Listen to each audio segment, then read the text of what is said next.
Okay, good morning everyone, your accounting tutor here. So today I'm going to show you how to do variance analysis. Okay, so there are two ways to do variance analysis. One is using a static budget, okay, and the second way is to do a level 2 analysis using flexible budget. Okay, I'll show you two ways to do variance analysis step by step. Okay, all right, let's look at the facts. So this is an example I prepared.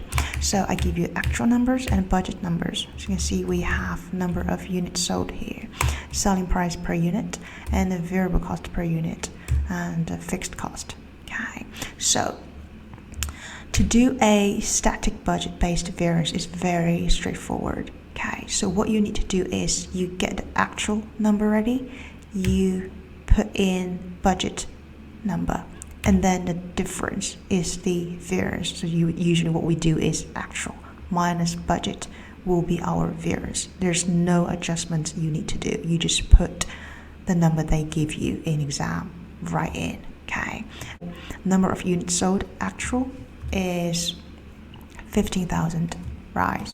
Okay, so we put 15,000 in, and then for budget is 20,000. Okay, so now you can see the variance is actual minus budget, which is this 15,000 minus 20,000, which is 5,000, negative minus 5,000. So you can see it is unfavorable.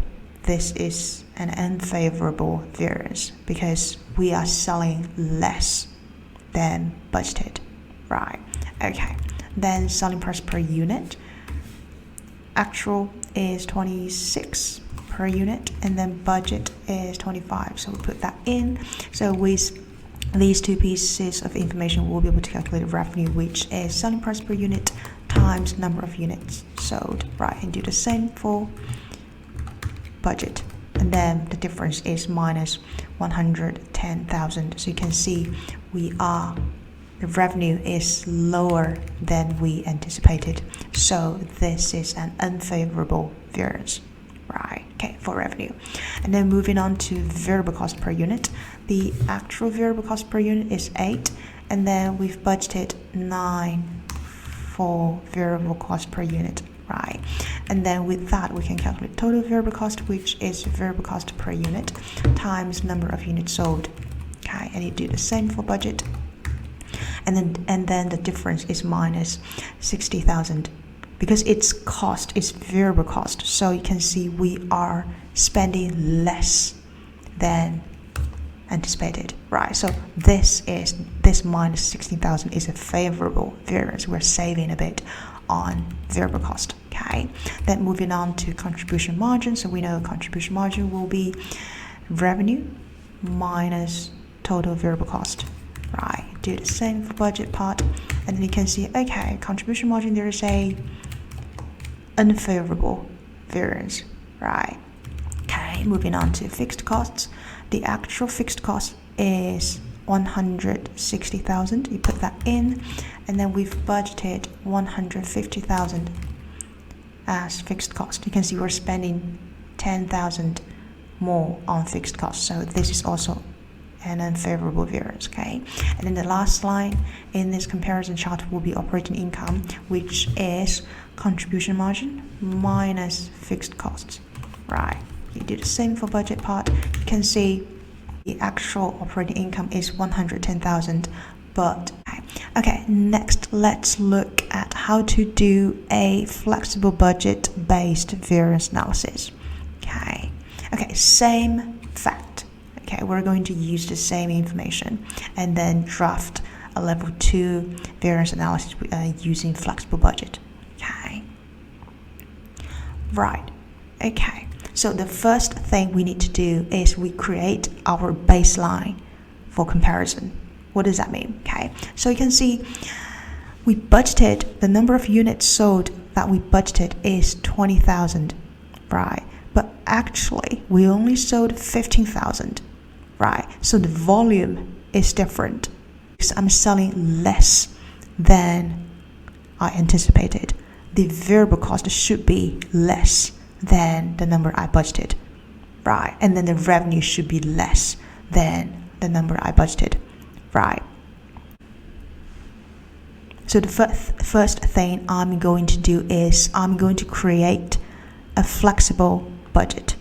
Okay, what does that mean? I'm going to calculate the revenue if I sell 15,000 units. Okay, and then I'm going to create the total variable cost if I sell 15,000 units. Right, and then this will be my baseline for comparison. Okay, so number of units is 15,000. Selling price per unit, use the budget number, which is 25. Okay. So the revenue, if I sell 15,000 units, I should have 375,000 for my revenue. The total variable cost should be variable cost per unit 9 times number of units sold, which is 15,000. Then the contribution margin will be revenue minus total variable cost. Okay, from there you deduct fixed cost, which is 150,000, and then you can calculate the operating income. So this is our baseline for comparison. So you can see the flexible budget variance is the difference between J column and L column. I'm comparing my flexible budget number with the actual numbers. Okay, so number of units is 15,000, selling price per unit actual is 26. Okay, so the revenue will be number of units times selling price per unit. So now you can see, okay, revenue, I should have 375,000 as my revenue, but my actual revenue is 390,000. So this is a favorable variance, right? And if we look at total variable cost, I've budgeted 135,000, but I only spent 120,000. So this is also a favorable variance. I spent less on variable cost, right? That's why you can see, because I have a higher revenue and a lower variable cost, so as a result, I have a higher contribution margin, right? So this is also a favorable variance. Okay, then look at fixed costs.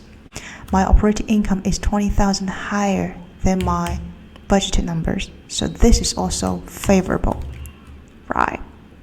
So you can see if we use the flexible budget, actually I'm having a favorable variance for my operating income, right? But when we're using static budget, I'm having a 60,000 unfavorable variance. Why? Because you're not comparing apple to apple. I'm selling less than my budgeted number.